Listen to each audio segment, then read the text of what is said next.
Hi everyone, welcome back to Online Darts. Here we are on the eve of the Players' Championships, and we've got Bradley Brooks with us. Bradley, big weekend for yourself. You're in the World Youth Final. Nerves kicking in yet? No, not yet. I'm not the nervous type. I don't tend to get nervous much. I'm more looking forward to it because obviously me and Joe qualified for this a while ago now. So it's like waiting for Christmas. Can't wait to play it, and just been practicing non-stop and can't wait for it really. We'll come on to the final in a minute, but it's been some year for yourself. Obviously, we spoke this time last year at the exhibition in Manchester, and you were preparing to go back to Q School, and that couldn't have gone any better for yourself, could it? No, Q School were good. Won it back on the second day. But then I knew what I was going to do. I was ready for the year, and then obviously COVID it, and it just flipped it on its head. And you don't know, the P's have done a great job getting us playing again, but we've missed so many events because of it, and it's been a nightmare, fitting stuff in and keep practicing. Because when we were in COVID, we didn't know if we were going to play this year, so still trying to practice when you didn't know if you were playing were hard to do. Was that hard for you? Because I know you said before that you struggled to practice for motivation, and then not having an end date in sight. Was that tough during the first lockdown? Yeah, it was hard. I was playing all the online stuff and stuff like that, but yeah, I'm not the best practicer. I'm not a big fan of practicing, especially when I didn't have anything. I didn't think I had anything to practice for. It was hard to do it, but like I said, the PDC done a great job to get it running and stuff like that. So luckily we've been able to play. Since we have come back, how would you assess your game and your form? I know we've seen you in glimpses on the streaming during the Pro Tours and everything like that, but how would you assess it? Just the way I am really hot and cold. When I was in Milton Keynes for the first series, felt like I played really well there. Didn't pick up too many wins. I think I picked up 4 wins over the 5 days. Then I went to the one in Germany. Same again, 4 wins. Had a decent run on the last day. Played okay. And then this weekend in Coventry, I thought I was awful and thought I was terrible. Got a bit of luck of the draw in some of the events and a few people missing, but I thought I was terrible the other week. I thought I was awful. Obviously, looking ahead or going back to the World Youth qualifying, you went in there and you went under the radar a little bit because everyone was talking about obviously Ryan Meikle, Callum Ridd, Jeffrey Dejuan that come over. Did you enjoy that not being spoken about and just going under the radar and doing your thing?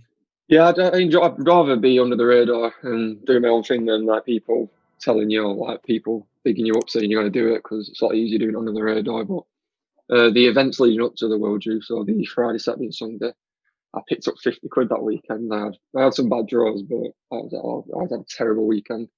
Then it came to Monday, and it's the worst I felt all day. Every day I got there, I felt good, and then on the Monday I didn't feel too great. I was wanted to go home and started practicing really well, and then obviously I ended up qualifying for the final. Obviously, just looking through your draw here, you didn't do it the easy way either. Obviously, Willie Borland in the last 16, someone that's played really well of late, and we've seen that on the streaming boards. Then Martin Schindler come for a right tough one there against him, winning 6-5. Was that the game that maybe turned it a little bit? And you were like, oh, hang on a minute, I'm right in this.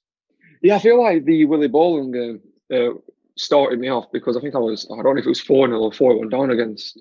I think I was 4-0 down to Willie, and I won 6 on the bounce. So that gave me confidence, and then that one against Schindler when I think it'd have been 4 apiece. I missed one dart at 32, he takes out 158, and I'm like, oh no, this ain't good. And then the next leg he misses one dart, I take out 167, and then he missed 2 darts to beat me. But I got a bit of luck in that one. But I felt like once I got past Schindler, I felt like the way I was playing and the confidence I got from winning that one, I couldn't see myself losing the semi-final. Did you realise at the time what you'd done when you qualified, or was it before was the pressure was there? Because qualifying for this World Youth opens a lot of doors, doesn't it?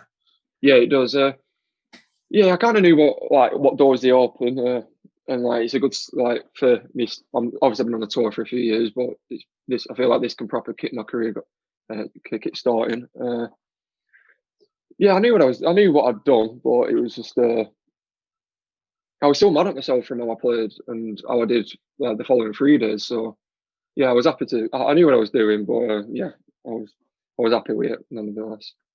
just talking about what you said there about the previous days, are you one of the ones that, because you play on the main pro tour, at times you struggle for motivation on the development tour? Oh, no, I don't think I do. I just feel like I think like people like Ted and Ryan will speak will agree with me. I feel like because like we're like one of the top players because we're on the pro tour, that like when you play people, they up the game or they relax when they're playing you because and stuff like that. And I think I find it really odd at the youth tour. Sometimes I feel like motivation. Like I struggle with the if I lose early on in the first event, get myself up for the second one because I'm not used to doing that. That's the only thing I'd say I struggle with at the youth tour. But like, there's so many good players there, so like they just for me, I feel like they just turn up against me and stuff like that. So obviously, looking forward to the final. How's prep been? How's confidence? And do you feel that you're the favourite for this one? Prep's been going well. I've not since I've come back from the Winter Series in Coventry. I've not stopped practicing. Feel like I've got my form back a little bit. I feel like if you're going off like previous things we've done, I feel like I'm the favourite, but like anything can happen on the day. Joe's a good player. It's a big final, it's a big occasion for both of us, so anything can happen. But I feel like I'm the slight favourite. And if you were to win, have you thought about the possibility yet? Because we've seen what previous World Youth Champions have gone on and done, and how it's kick-started that career. Has that crossed your mind at all? Not really. The main thing for me is about the World Youth, obviously winning it. To start, so they call it the World Youth Champion. But secondly, you get a world spot if you win it. And at the minute, I'll have to, if I don't win the final, I'll have to go to the qualifiers on the Monday.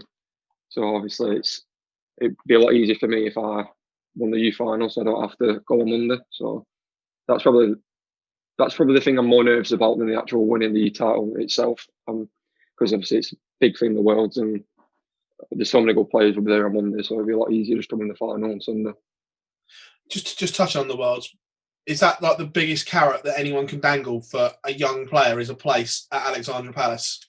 Yeah, I feel like as well. I've not qualified yet, and I feel like to keeping your tour card as well, you need to qualify for the Worlds in both the years. Like you're going to struggle to keep your card if you don't qualify for the Worlds.